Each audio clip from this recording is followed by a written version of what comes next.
Let me show you a couple of model answers. So the first question, how can a newcomer be made to feel welcome by colleagues?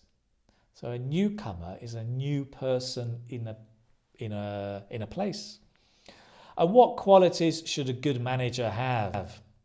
Classic question. How can a newcomer be made to feel welcome by colleagues?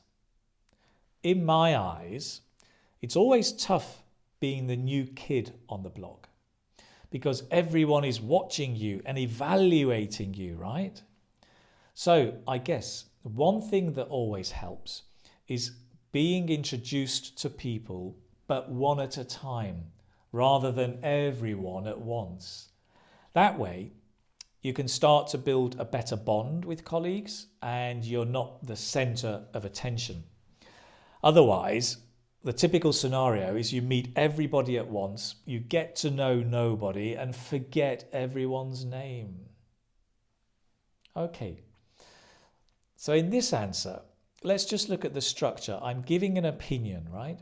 In my eyes, so I guess, I give a reason because everyone is watching you. It's always tough being new because everyone is watching you. And I give consequences. So I say, well, I guess one thing that always helps is being introduced to people, but one at a time rather than everyone at once. That way, so the result of that way you can start to build a better bond. Otherwise, meaning if not, the negative consequence is otherwise you forget everyone's name. So you can see how the structure works. There's some interesting vocab here. Tough just means difficult. The new kid on the block doesn't mean a kid or a child necessarily, but a new person, a new kid on the block. And collocations, to build a bond, to develop a relationship. And a typical scenario is a common situation. And now the next question then. What qualities should a good manager have? Personally, my experience has been the best managers, first and foremost, care about you. Because when they care, you care. Secondly, they challenge you, but then they support you. So I had one boss who always asked me after I finished a task, how can you do that better? And he was always nudging me to up my game, which was great. He would always support me though, maybe feed me some ideas, and that meant that I felt empowered to improve. Okay, let's have a look at the structure here. So I give an opinion. Personally, my experience has been. Now that's a nice opinion because it also gives the present perfect tense. It's quite complex. Personally, my experience has been something. I give a reason, right? Because when they care, you care. And this is an interesting reason. It's a kind of a conditional. When this happens, cause and effect. Because when A happens, B happens. Okay. There's an example here. So I had one boss who, it's another way of giving an example. And then I also go on to give a consequence. And that meant what I said before means that. And that meant I felt empowered to improve. So there's a nice structure, opinion, examples, give a reason and a consequence. Can you see how that builds a more complex answer and also quite easy to follow? There's some interesting language here, binomials or binomials. This is where you normally have two words together, often A and B. And I think we've talked about this before, neat and tidy, black and white, first and foremost. First and foremost just means first, but it's just a more interesting way of saying it. to up my game, to improve, right? So with my Chinese, I really need to up my game. I need to improve. And also he can feed me some ideas. So he's not literally feeding me like a baby, but it's metaphor and he's giving me ideas, right? Maybe feed me some ideas.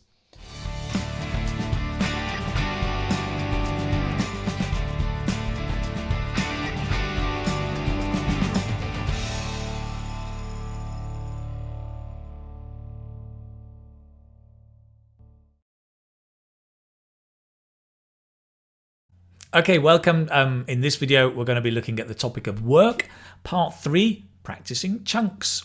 And our first chunk is otherwise, which is used to say, well, do this or else this will happen. Okay, let's begin. Otherwise, repeat. Otherwise, you'll never improve. Repeat. You should study more, otherwise you'll never improve. Repeat. You should study more, otherwise you'll never improve. Use a synonym of improve.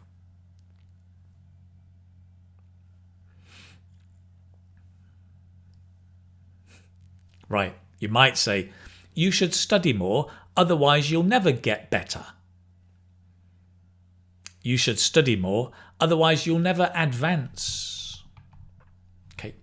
You should study more, otherwise you'll never improve. Substitute study more with another action.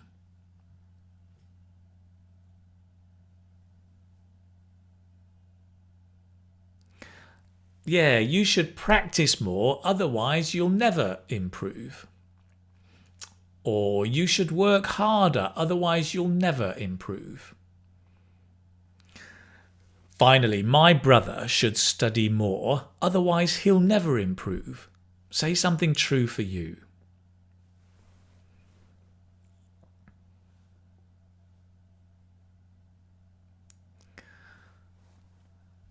Right, great. There are lots of possibilities here. Great. Moving on, in my eyes, meaning in my opinion. In my eyes. Repeat. Okay, notice we say in my eyes. Eyes. In my eyes. Repeat. In my eyes, it's difficult being a student. Repeat. In my eyes, it's difficult being a student. Say the opposite.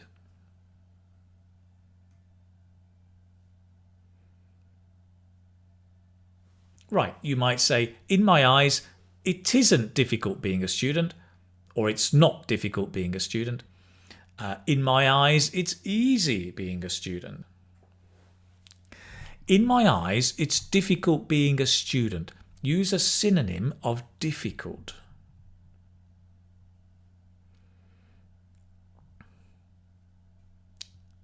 Okay, you could say, in my eyes, it's tough being a student. In my eyes, it's hard being a student. Or it's challenging being a student. In my eyes, it's difficult being a student. What do you think?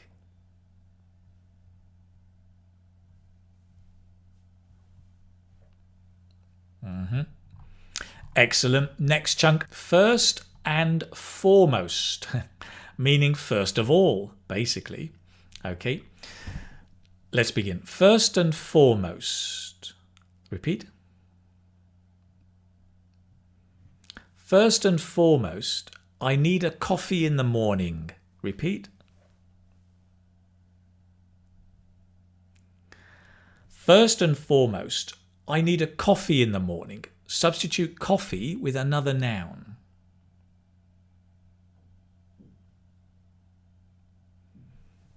Right, you could say, first and foremost, I need a shower in the morning. Or first and foremost, I need a good breakfast in the morning. Finally, first and foremost, I need to go for a walk in the morning. Say something true for you.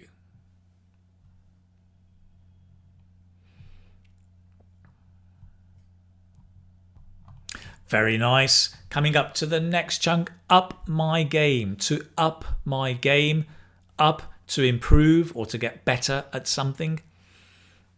Let's begin. Up my game. Repeat. Yeah, good. Notice the p, up, we kind of close. It's up my, because the p and the m, it's the same position. Up my game. Again, up my game. Repeat.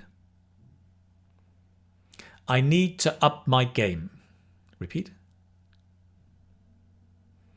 When it comes to work, I need to up my game. Repeat. When it comes to work, I need to up my game. Substitute work with another noun.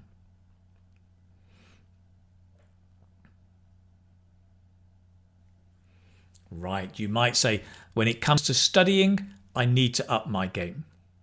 When it comes to taking photos, I really need to up my game. When it comes to playing football, I need to up my game. If you're a bad football player. Next, when it comes to work, I need to up my game. Change to the past tense.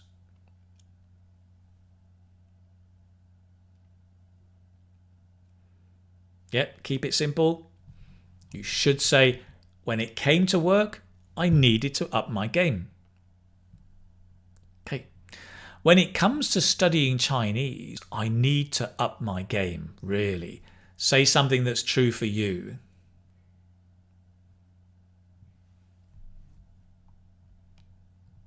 Ah, right.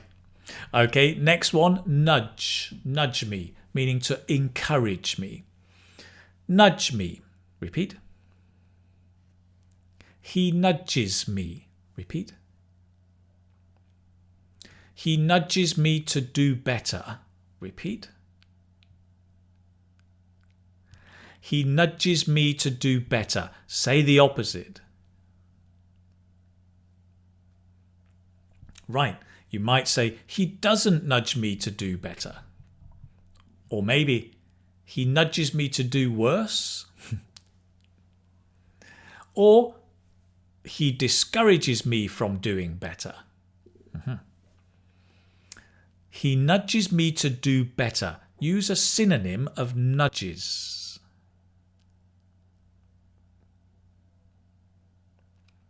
Right, you could say, he encourages me to do better. He urges me to do better. He pushes me to do better. All of those are good. My boss usually nudges me to do better. Say something true for you.